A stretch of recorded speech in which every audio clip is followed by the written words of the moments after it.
Assalamualaikum warahmatullahi wabarakatuh. Selamat pagi anak-anak Indonesia dimanapun kalian berada. Jumpa lagi bersama Bapak Yosi. Bapak doakan semoga anak-anak Indonesia dimanapun kalian berada selalu dalam keadaan sehat walafiat. Nah, anak-anakku, dalam video pembelajaran kali ini Bapak akan menyampaikan materi pelajaran IPA kelas 6 tentang gerhana matahari dan gerhana bulan serta sistem penanggalan.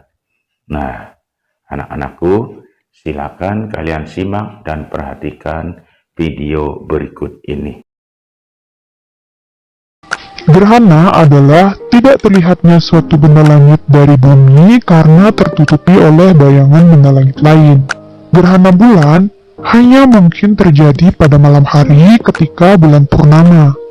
Nah, anak-anak, gerhana bulan terjadi apabila matahari, bumi, dan bulan terletak pada satu garis lurus. Pada saat gerhana, permukaan bulan yang terang sedikit demi sedikit memasuki bayangan bumi sehingga tertutup. Hal tersebut disebabkan karena matahari lebih besar dari bumi. Maka, nantinya ada dua macam bayangan bumi yang timbul, yaitu bayangan inti atau umbra dan bayangan kabur atau penumbra. Kalian bisa lihat pada bayangan yang berwarna hitam ini disebut dengan bayangan umbra. Sedangkan bayangan yang berwarna abu-abu ini disebut dengan bayangan penumbra. Bayangan umbra adalah bayangan inti, sedangkan bayangan penumbra artinya bayangan kabur. Anak-anak, perlu kalian ketahui bahwa gerhana bulan ini ada beberapa jenis. Nah, berikut ini kita akan membahas tentang jenis-jenis gerhana bulan yang biasa terjadi. Bayangan yang berwarna hitam adalah bayangan umbra. Ketika bulan berada pada bayangan penumbra, maka akan terjadi gerhana bulan penumbra. Kemudian selanjutnya, apabila posisi bulan pada nomor 3, seperti ini, maka nantinya akan terjadi gerhana bulan sebagian. Di mana gerhana bulan sebagian ini terjadi apabila hanya sebagian saja permukaan bulan yang masuk ke dalam bayangan umbra atau bayangan inti, dan sebagiannya lagi ada dalam bayangan penumbra atau bayangan kabur, anak-anak. Kemudian, apabila posisi bulan seperti ini, maka nantinya akan terjadi gerhana bulan total, di mana gerhana bulan total terjadi apabila seluruh permukaan bulan masuk ke dalam bayangan umbra atau bayangan inti. Ketika gerhana bulan total, maka cahaya bulan tidak tampak. Nah, untuk lebih jelasnya, kalian bisa perhatikan gambar berikut ini. Dimana apabila posisi bulan pada nomor 1, maka nantinya akan terjadi bulan penuh atau bulan purnama. Kemudian apabila posisi bulan pada nomor 2 ini, akan terjadi gerhana bulan penumbra. Kemudian, apabila posisi bulan pada nomor 3 ini, nantinya akan terjadi gerhana bulan sebagian, dan posisi bulan ketika pada nomor 4 akan terjadi gerhana bulan total. Nah, itulah 4 jenis gerhana bulan yang biasa terjadi. Kemudian, materi selanjutnya yang akan kita bahas yaitu gerhana matahari. Gerhana matahari terjadi karena sinar matahari pada siang hari terhalang oleh bulan, sehingga untuk beberapa saat lamanya sinar matahari tertutup dan tidak tampak dari bumi.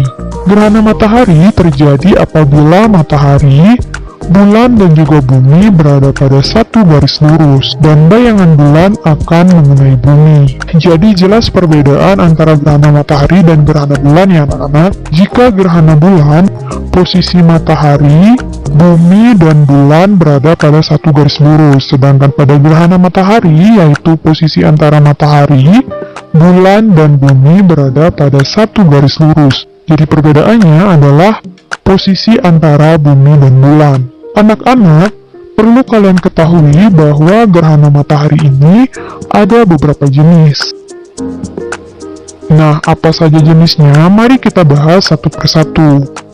Jadi, jenis matahari ini ada 3 jenis, anak-anak. Yang pertama, ada gerhana matahari total. Kemudian yang kedua ada gerhana matahari sebagian, dan yang ketiga ada gerhana matahari cincin. Untuk lebih detailnya, mari kita bahas satu persatu mulai dari gerhana matahari total. Gerhana matahari total terjadi ketika bulan menutup seluruh matahari, sehingga matahari tidak bisa menyinari bumi. Gerhana ini berlangsung kurang lebih 7 menit. Jadi gerhana matahari total itu tampaknya seperti ini anak-anak. Kemudian jenis gerhana matahari yang kedua yaitu gerhana matahari sebagian, di mana gerhana matahari sebagian ini terjadi ketika bulan menutupi matahari namun membentuk seperti bulan sabit, karena bulan menutupi matahari hanya sebagian. Jadi gerhana matahari sebagian itu tampak seperti ini anak-anak. Kemudian jenis gerhana matahari yang ketiga yaitu gerhana matahari cincin, di mana gerhana matahari cincin ini terjadi ketika posisi bulan menutupi matahari, namun cahaya matahari masih terlihat dan membentuk cincin, sehingga disebut dengan gerhana matahari cincin. Jadi tampaknya seperti ini anak-anak. Nah, itulah jenis-jenis dari gerhana matahari. Kemudian selanjutnya kita akan membahas tentang hal-hal penting mengenai gerhana matahari. Berikut ini merupakan hal-hal penting dari gerhana matahari. Yang pertama yaitu gerhana matahari hanya mungkin terjadi pada saat bulan baru. Kemudian yang kedua adalah bagian matahari yang tertutup lebih dulu adalah bagian sebelah kanan atau sebelah barat anak-anak. Kemudian yang ketiga, gerhana matahari total paling lama berlangsung kurang lebih 7 menit. Dan yang keempat, gerhana matahari hanya dialami oleh sebagian bumi dan terjadi di siang hari. Nah, itulah hal penting mengenai gerhana matahari. Kemudian, selanjutnya kita akan belajar tentang sistem penanggalan. Nah, anak-anak, perlu kalian ketahui bahwa sistem penanggalan ini ada 2 jenis. Yang pertama yaitu sistem penanggalan tahun Masehi atau Syamsiah, dan sistem penanggalan tahun Hijriyah atau Qamariyah. Sistem penanggalan tahun Masehi atau Syamsiah ini didasarkan pada revolusi bumi. 1 tahunnya sama dengan 365/4 hari. Sedangkan sistem penanggalan tahun Hijriyah atau Qamariyah didasarkan pada revolusi bulan. 1 tahunnya sama dengan 354 hari. Nah, untuk lebih detailnya, mari kita simak penjelasan berikut ini. Yang pertama yaitu sistem penanggalan tahun Masehi atau Syamsiah, di mana tahun Masehi atau Syamsiah ini sering disebut dengan tahun Surya. Penanggalan Masehi berdasarkan revolusi bumi, 1 tahunnya sama dengan 365/4 hari, yang ditetapkan oleh Julius Kaisar dari Kerajaan Romawi. Kemudian, dalam tahun Masehi, 1 tahunnya itu terdiri dari 12 bulan, dan 12 bulan biasanya terdiri dari 30 atau 31 hari, kecuali bulan Februari yaitu 28 hari. Sisa 1/4 hari dari setiap tahun dikumpulkan selama 4 tahun sehingga menjadi 1 hari. Nah, tambahan 1 hari tersebut dimasukkan ke bulan Februari yang biasanya 28 hari menjadi 29 hari, sehingga 1 tahun terdiri dari 366 hari disebut dengan tahun Kabisat. Apakah yang dimaksud dengan tahun Kabisat?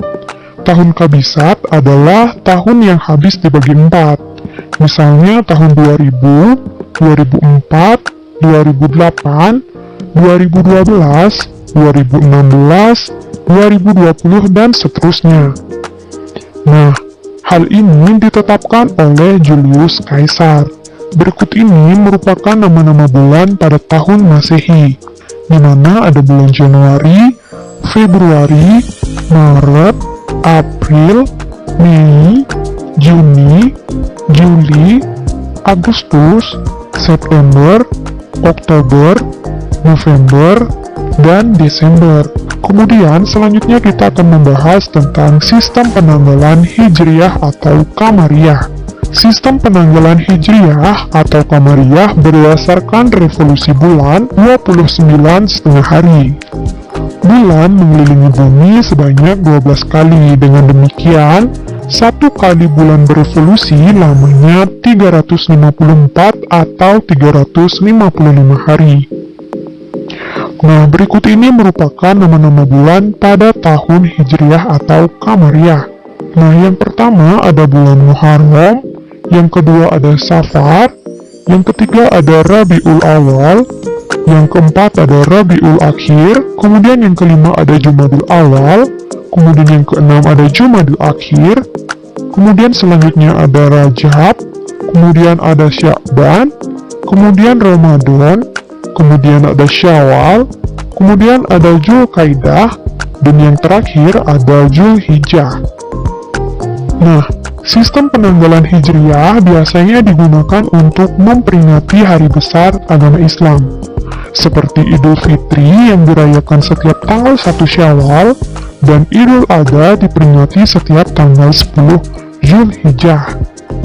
Sistem penanggalan Hijriyah dibuat pada masa pemerintahan Khalifah bin Khattab.